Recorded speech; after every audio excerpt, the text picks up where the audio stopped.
This is where power, money, and history collide, and nothing is ever as simple as it seems. Here's an easy question. Who exactly is the enemy? History books are clear. East and West. Communism and capitalism. Red and blue. But has anyone ever told you this? In the 1960s, the largest Soviet banks were opening accounts in London. American companies were building natural gas facilities in Siberia. Chase Manhattan Bank was planning to open a branch in Moscow. And you still thought the Iron Curtain was real? The official narrative tells us two worlds, two systems, zero contact. But the real story reveals that the Cold War was the greatest financial paradox in history. Visible hostility, invisible partnership. Sound familiar? Today, which countries impose sanctions on each other while secretly trading? Which regimes call each other enemies in rhetoric but share the same energy markets? The pattern never changes. Only the actors do. London, 1970s. The Soviets discover something. The eurodollar, US dollars, held in banks outside the United States, meaning American money used without American rules. A loophole in the system. The Soviet state was opening accounts in capitalist banks, using capitalist instruments inside the heart of capitalism. Irony level maximum. But here's the real irony. Nobody shut it down because Western banks were profiting too. 1973, the oil crisis. For the West, darkness.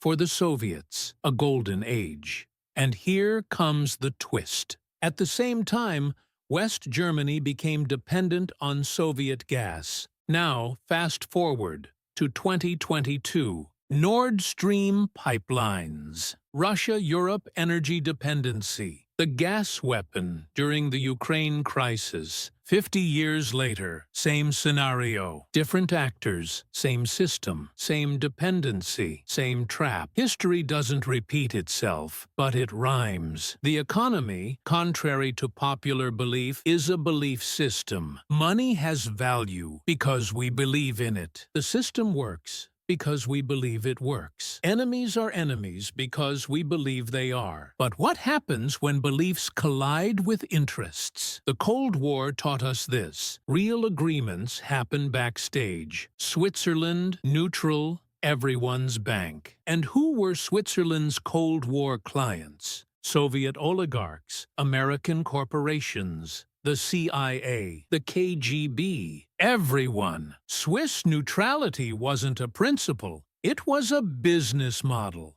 And today, who plays that role now? Dubai, Singapore, the Cayman Islands. Same service, new addresses. History doesn't change, only the hosts do. Is there a flaw in the system? Of course not. If ideological hostility were real, economic cooperation should be impossible, right? But reality says this. If profit outweighs ideology, trade is always possible. When rhetoric and reality are out of sync, when public narratives clash with private dealings, the ideology module gets overridden by the financial interest module. And here's today's reflection. There is a US-China trade war, yet China is the largest buyer of US Treasury bonds. Sanctions on Russia increase, yet in 2021, Europe's gas imports from Russia hit record levels. Are these paradoxes? This is the system. People believe two contradictory truths at once. The Soviets are our enemy, and we need Soviet gas. Oil dictators should not be supported, and gasoline prices are too high. This is not a bug. It is a feature. The Cold War was not an ideological war. It was a market share battle. The Soviets used capitalist tools. Capitalists needed Soviet resources. They tried to destroy each other and became interdependent. Trade volume between East and West kept rising, even as the war continued.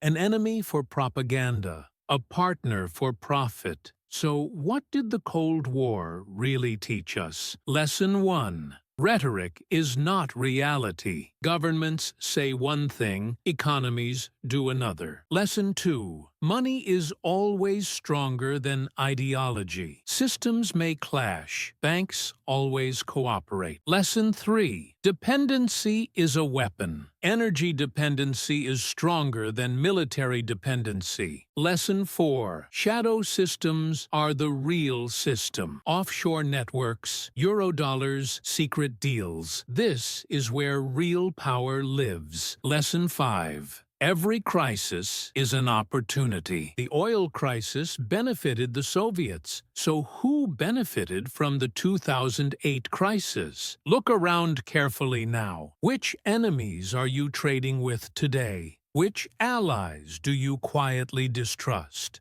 Which embargoes exist only on paper? So did the Cold War end, or did only the players change? The system still runs the same way. People believe in ideology. Elites follow the money. Banks profit from both sides. One final truth. Who won the Cold War? The West? The Soviet Union collapsed, but its system integrated. The East? Russia became capitalist, but authoritarianism strengthened. Or did the financial system win? Absolutely. Ideologies died. Only money remained, and money never chose a side. Now think, do you have economic ties with countries you call enemies? Do you consume resources from regimes under embargo? If your answer is yes, then history isn't repeating itself. You're simply playing the same game again. There was never an Iron Curtain, only an accounting trick. And one last detail. When the Berlin Wall fell in 1989, why did stock markets rise? Coincidence or part of the plan? I'll leave that for you to decide.